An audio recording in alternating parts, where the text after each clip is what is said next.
Olá, tudo bem? Bom dia, paz esteja convosco. Meu nome é Michel Vinagre e sou pastor presidente da Igreja Batista Alfa e Ômega. E nesse domingo maravilhoso, Esse é o dia que fez o Senhor, alegremos-nos e regozijemos nele. Nós iremos estar falando sobre, dando continuidade aos nossos estudos de domingo, sobre as parábolas de Jesus. Então hoje nós estaremos falando sobre a parábola dos dois fundamentos, as parábolas dos dois alicerces, algumas traduções, que se encontram em Lucas 6, 46 a 49. Se você puder e quiser acompanhar, seria interessante, os crentes de Bereia, aquele que detém zelo, com aquilo que é ensinado, vai ali, tira a dúvida, critica, não a palavra, mas talvez o que esteja falando, para que o zelo e o amor do Senhor venha estar sendo feito. Então, meus irmãos, nós somos da Batista Alfa e Ômega, venham compartilhar aqueles que gostam de nós, que nos ouvem, já são muitas pessoas nos surpreendendo, que você ore, nós estamos querendo no começo de janeiro, fevereiro, se assim o Senhor permitir, ter os nossos cultos presenciais, estamos orando, a Deus. Então queria muito pedir a cada um que orasse, aquele que quiser contribuir de alguma forma, pode nos chamar no privado. O telefone pastoral 999-385-0375. Amém, meus irmãos? Então, vamos aqui estar falando sobre as parábolas de Jesus, os dois fundamentos. Olha o que a palavra do Senhor diz em Lucas 6, 46 em diante. Por que me chamarás Senhor, Senhor, e não fazeis o que eu mando? O discurso da prática, O discurso e a prática. Qual é a diferença? Qual é o abismo, Qual é a proporção do seu discurso para a prática? Então Jesus, por ser Deus, onisciente, onipresente, conhecer a criatura que Ele fez, Ele sabia, que o discurso muitas das vezes não comunga com a prática. E na verdade nós temos que ser práticos, Viver aquilo que falar aquilo que vivemos, viver e falarmos, porque senão nós vamos entrar na questão das máscaras, da hipocrisia, da máscara do teatro grego. E temos que ser cada vez mais nós mesmos. É óbvio que o ser humano, ele é muito dúbio, ele tem constância, ele evolui, Às vezes, até o que é hipocrisia nós achamos que não é. Às vezes você acha que vai se portar diante de uma situação de uma maneira X e quando passa por ela, não responde. Um exemplo disso, Pedro, de maneira nenhuma eu vou te negar. Jesus, em verdade, eu vou, em maneira nenhuma, até morrer, se for necessário, eu vou morrer contigo, em seu nome, em temor. Em verdade, vos digo que antes que o galo cante, 3 vezes me negará.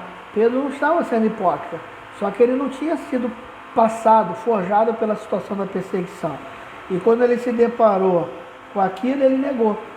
Mas Pedro tem uma redenção incrível, um grande homem de Deus.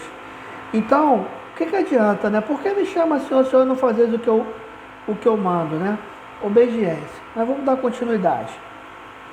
E ele começa a parábola, Já que a parábola já começou no 46. 47 a 49.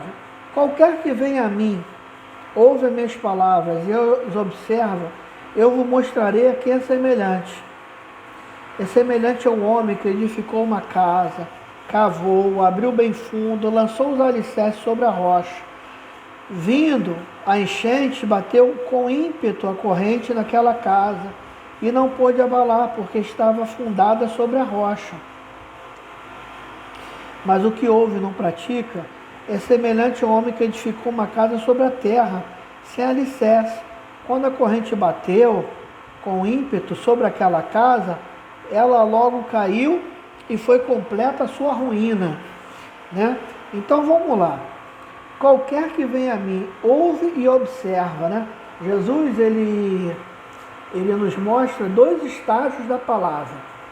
Então, meus irmãos, a necessidade de ouvir e observar. Observar aqui no sentido de estudar. Observar no sentido de o que eu ouvi condiz com a palavra. Hoje a gente culpa muito, né, os falsos profetas. Pode ser, eles têm a sua questão, a sua parcela de erro. Mas e nós que somos negligentes? Você não entra numa concessionária de carro e o cara fala assim, ó, pode levar esse carro aqui de 100 mil, me dá só 10 mil aí, não precisa assinar nada não, vem aqui pegar amanhã. Você, mas não passou pelo banco, não passou pelo financiamento. É a mesma coisa a obra do Senhor.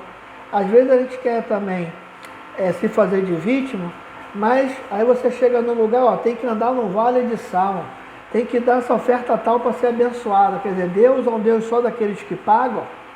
Então muitas das vezes a gente não tem o mesmo zelo com a palavra de Deus, de ouvir, de criticar, de aprender, de ser humilde, de procurar pessoas que sabem um pouco mais, e queremos dar como vítima.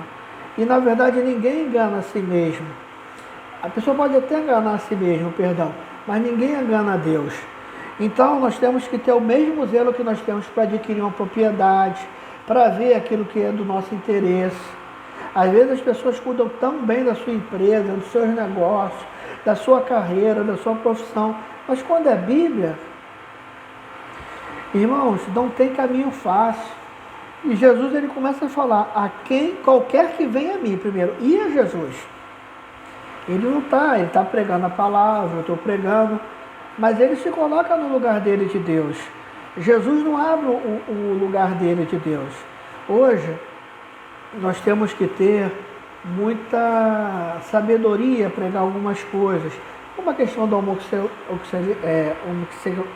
homossexualismo, questões de outras religiões, no sentido de não esbarrarmos em profissões legais,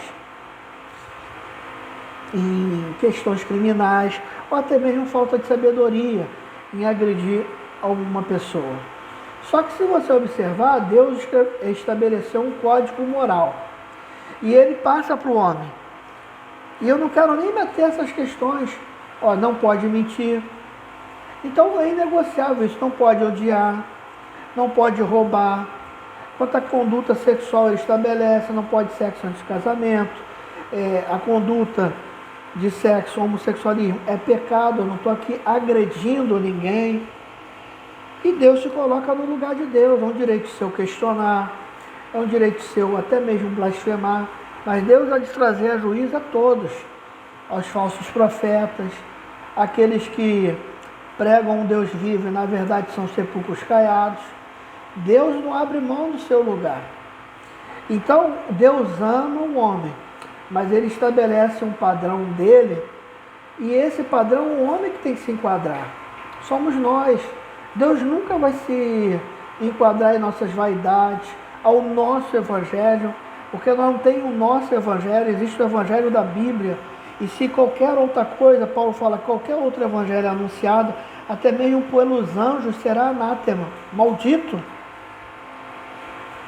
Então, qualquer que ouve a mim, ouvir, observar, crente cristão, você está me ouvindo, não conhece a Cristo, e eu convido a você a ler a palavra, a frequentar uma escola bíblica dominical, ler materiais, ler a Bíblia. Você sozinho, o Espírito Santo de Deus vai te ensinar. Você que é cristão, uma vergonha não ter uma formação minimamente na escola dominical, isso é falta de zelo. E aí você fica levado para todo o vento de doutrina, todo o vento de profecias, todo o vento de aberrações, porque não conhece a palavra. Porque é muito mais conveniente falar, eu vou tocar numa chave, eu vou dar um voto de R$1.000 e vou prosperar, do que obedecer, do que pagar um preço, do que ter uma vida casta na presença de Deus. Então, na verdade, não tem inocente. Tem pessoas espertas querendo um evangelho que seja o evangelho da prosperidade, quando na verdade nós temos o evangelho da piedade, da graça de Deus. Meu irmão, o Evangelho é coisa séria. Não fala em religião, fala de obedecer a Deus. E aí Jesus fala, tem que ouvir, tem que observar. Ele vai falar, olha, essa pessoa que ouve, essa pessoa que observa é semelhante a uma pessoa. E aí ele vai detalhar, né, todas as partes de Jesus, está trabalhando com padrões da época, né?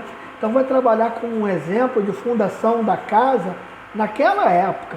Imagine só fundar uma casa sobre a rocha. Até hoje, quem trabalha com obra sabe que dependendo da rocha nem entra. Eu tenho amigos que furam poço e dependendo do lugar se tiver rocha, é uma dificuldade absurda se só tiver rocha.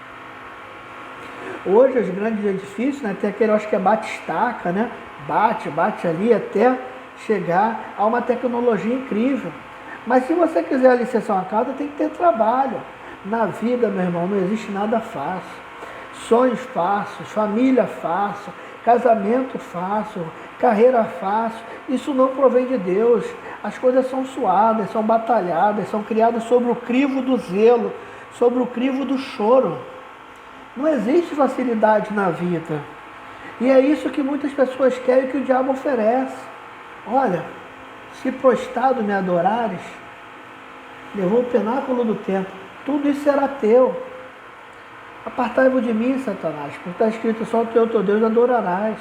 Mas não é fácil. Eu adoro e tenho aquela glória dos reinos todos. Olha, se quiseres, pode transformar essa pedra em pão. Teus anjos ali não vai deixar que tropece. Nem só de pão viverá o homem, mas de toda a palavra que sai da boca do Senhor.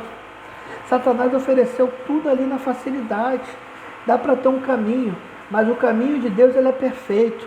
Ele pode até estar demorando, ser mais árido, mas ele está forjando o caráter. Deus não quer só que você conquiste algo. É poderoso, eu não limito sonhos. Você que está me ouvindo pode ser milionário, mas que seja um milionário piedoso, seja um milionário que respeite seus funcionários, que tenha empatia, sabendo que aquele que pode fazer e não faz, peca, sabendo que se Deus te deu muito, vai cobrar muito, sabendo que você tem que dividir. Não adianta você estar no lugar e se distanciar. Não adianta não ter origem, saber de onde que não veio. Então, meus irmãos, tenha este vínculo de unidade com o Espírito Santo. E eu vou ler agora 47. É semelhante ao homem que edificou uma casa edificou uma casa, cavou, abriu bem fundo, lançou a alicerce sobre uma rocha. E aí o que aconteceu com esse homem? Que é a grande jogada. Como não existe nada fácil, como não existem circunstâncias de facilidade, porque da mesma maneira que você gosta de dias lindos, vem um dia mau sobre todos nós. O sol está sobre justo e injusto. E a analogia disso o que? A nuvem também, a chuva também, a noite também, a tempestade também. Na natureza, você vai ter o verão, você vai ter o outono, né? E você vai ter o inverno, para você ter uma primavera, né? Então, às vezes, a vida é muito mais luta no quanto do que momentos bons. Só que a questão não é a quantidade. Ah, pastor, então é mais momento bom ou ruim? Não sei. Porque em Cristo, mesmo nos momentos ruins, nós somos agraciados. Agora, você pega um boldo e bota, ou qualquer erva amarga, você vai sentir o amargo. Mas se você pegar um mel e botar, você vai ver que aquele some. Assim é quando chega a nossa vitória. Por isso tem um hino que diz que até a nossa vitória tem sabor de mel, né? Nem tinha lembrado disso. Que quando chega, Paulo vai falar sobre as dores de parto, né? A mulher está ali tendo dores de parto, mas naquela época, né? Sem cesárea, sem anestesia. Mas quando ela tem um filho e bota no braço, acabou a dor. Acabou a dor física, mas seja o gozo de ter um filho, você é anestesiado pelo gozo do filho. E você pode estar passando as dores de parto, mas você está gerando algo e você vai colocar sobre os seus braços. E ele vai falar, ó, por que esse homem teve todo esse trabalho, né? Lançou alicerce. Vindo a enchente, batendo com ímpeto, e a corrente batendo, não pôde abalar, porque está fundada sobre a rocha. Sabe por que o pessoal do Oba-Oba vai embora? O pessoal do voto vai embora? O pessoal das campanhas murmuram? Porque não conheceram o Deus vivo de Israel, porque não tiveram uma experiência com Deus, porque não conheceram o verdadeiro Cristo, porque aquele que conhece Cristo uma vez nunca se apartará dele, porque Jesus é bonito. O Deus que eu prego, que a Batista Alfiômega prega e tantas outras igrejas, não é um Deus que só abençoa quem paga. Esse Deus é um Deus com Deus minúsculo. Eu estou pregando o Deus vivo, o Deus que te ama, o Deus que não está te julgando, o Deus que é acima de toda acusação, o Deus que resgata o homem da miséria, da sarjeta, que tira o mendigo do montouro e leva entre os príncipes, um Deus restaurador de vida, um Deus restaurador de casamento. O meu Deus é um Deus que não tem ponto final, ele tem vírgula, para que você venha escrever uma nova história na tua vida, em nome de Jesus. Versículo 49, mas o que ouve não a pratica, é semelhante a um homem que edificou uma casa sobre a terra, sem alicerce. Quando a corrente bateu com ímpeto contra aquela casa, ela logo caiu e foi completa a sua ruína. Casa. O templo de Deus é eu e você. O templo de Deus não é catedral. Deus não habita em templos construídos por mão de homem, porque não pode conter. Eu sou selado pelo Espírito Santo da promessa. Eu sou templo de Deus, você é templo de Deus. E aquele que não é selado, ele vai ser uma vida de ruína. Não permita que a sua fé venha ser frustrada. Deus está saindo ao teu socorro. Não dormitará o guarda de Israel. Renove a tua fé. Alicerce a tua vida sobre a rocha. E creia que você é uma casa sobre a rocha. E nada pode destruir você e separar de você de Deus. Amém? Que Deus te abençoe. Ouça, pratique a palavra de Deus. Bendito Deus, eterno Pai, poderoso Deus, eu entrego diante de Ti cada ouvinte que venha estar ouvindo essa palavra. Guarda-os com Tua mão de poder e glória. Essa é a minha oração em nome de Jesus. E com o amor de Deus o Pai, a graça maravilhosa de Jesus o Filho e a doce comunhão do Espírito Santo de Deus esteja sobre a tua vida, não somente hoje, mas para todos sempre. Amém. Estaremos gravando a mensagem da noite sobre os dois servos, né? Um que perdoou uma dívida grande e outro que perdoou uma dívida pequena e oprimiu o seu conservo. Que Deus te abençoe. O Espírito de Deus fale melhor no teu coração em nome de Jesus. Amém. Fique em paz.